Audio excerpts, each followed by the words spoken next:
Hello, welcome to our channel. நீங்கள் சவுதியிலேருந்து visa extend பண்ண நினச்சிங்கன்னா இந்த வீடியோவை மறக்காமல் பாருங்கள்.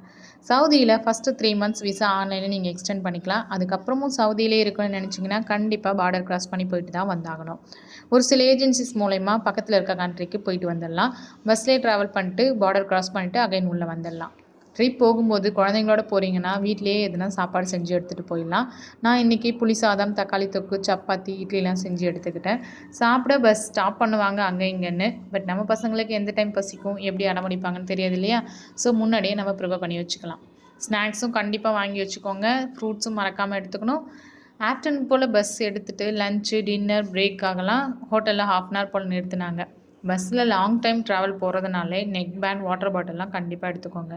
குளிர்காலமாக இருந்தால் கண்டிப்பாக ஷால், ஸ்வெட்டர்லாம் பேக் பண்ணிக்கோங்க. பெரியவங்களுக்காக இருந்தாலும் சரி, சின்னவங்களுக்காக இருந்தாலும் சரி. மதிய நேரத்தில் பஸ்ஸை எடுத்துகிட்டு விடிய கிளம்புற ஒரு 3லேருந்து 4 மணி போல் பார்க் ரீச் ஆகிட்டோம். சவுதி பார்டரில் இருக்கிற பார்க் அது. அதுக்கப்புறமா பார்டரில் கிராஸ் பண்ணி போகிறவங்கள மட்டும் கூப்பிட்டு போனாங்க காரில்.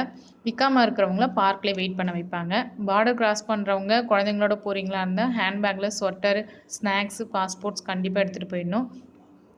ரெஸ்ட்ரிக்டட் ஐட்டம்ஸ் கண்டிப்பாக அவாய்ட் பண்ணணும். ஏன்னா அங்கே கஸ்டம்ஸில் செக் பண்ணுவாங்க. காரில் சவுதி பார்டரை கிராஸ் பண்ணிவிட்டு ஜார்டன் பார்டரில் போய் நம்ம வெயிட் பண்ணோன்னா கைடு வந்து மற்ற ப்ராசஸ்லாம் பார்த்துப்பாங்க. கஸ்டம்ஸ் மட்டும் நம்ம போயிட்டு செக் பண்ணிவிட்டு வரணும். ரெஸ்ட்ரிக்டட் ஐட்டம்ஸ் இருக்கான்னு சொல்லிட்டு அவங்க செக் பண்ணிட்டு தான் அனுப்புவாங்க. இதெல்லாம் செக்கிங்லாம் முடிஞ்சதுக்கப்புறம் நம்ம சவுதி பார்டருக்கு மறுபடியும் வந்துடலாம். சவுதி பார்டர் மறுபடியும் வரத்துக்கு ஒரு 2 ஹவர்ஸ் போல் ஆயிடுச்சு. குளிர்காலங்கிறதுனால சன்ரைஸே வந்து 7 o'clock மேலே தான் வந்துச்சு. ரிட்டன் வரும்போது நேச்சர் பார்க்கறதுக்கு ரொம்பவே நல்லா இருந்துச்சு. ஒரு பக்கம் கடல், இன்னொரு பக்கம் மலைன்னு சொல்லிட்டு நல்லா என்ஜாய் பண்ணலாம் நீங்கள்.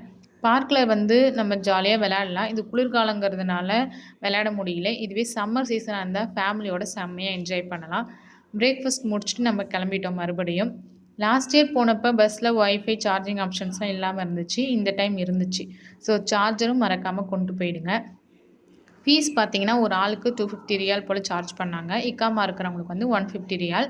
பேபியோடு இருந்து சீட்டு உங்களுக்கு இல்லை, தனி சீட்டு இல்லை பேபிக்கு அப்படின்னா ஒரு 100 ரியால் போல் மைனஸ் பண்ணிக்கிறாங்க. 200 போல் 200, 150 போல் சார்ஜ் பண்ணுறாங்க. இந்தியன்ஸாக இருந்தால் பாஸ்போர்ட்ஸ் மட்டும் போதும். மற்ற கண்ட்ரிஸ்க்கு ஒரு சில ரெஸ்ட்ரிக்ஷன்ஸ், விசா காப்பிலாம் கேட்குறாங்க போல். ரிட்டன் ஆகிற வழியில் பார்த்தீங்கன்னா அன்எக்ஸ்பெக்டடாக செக்கிங்லாம் வந்திருந்தாங்க. எல்லாரோட பாஸ்போர்ட்ஸும் செக் பண்ணியிருந்தாங்க. ஒரு 9 to 10 o'clock போல் அந்த நைட்டு ரீச் ஆகிட்டோம். இதுக்கு மேலே எதனா டீட்டெயில்ஸ் தெரியணுன்னா கண்டிப்பாக கமெண்ட் பண்ணுங்கள். இந்த மாதிரி வீடியோஸ் பார்க்கணுன்னா சப்ஸ்கிரைப் பண்ணுங்கள்.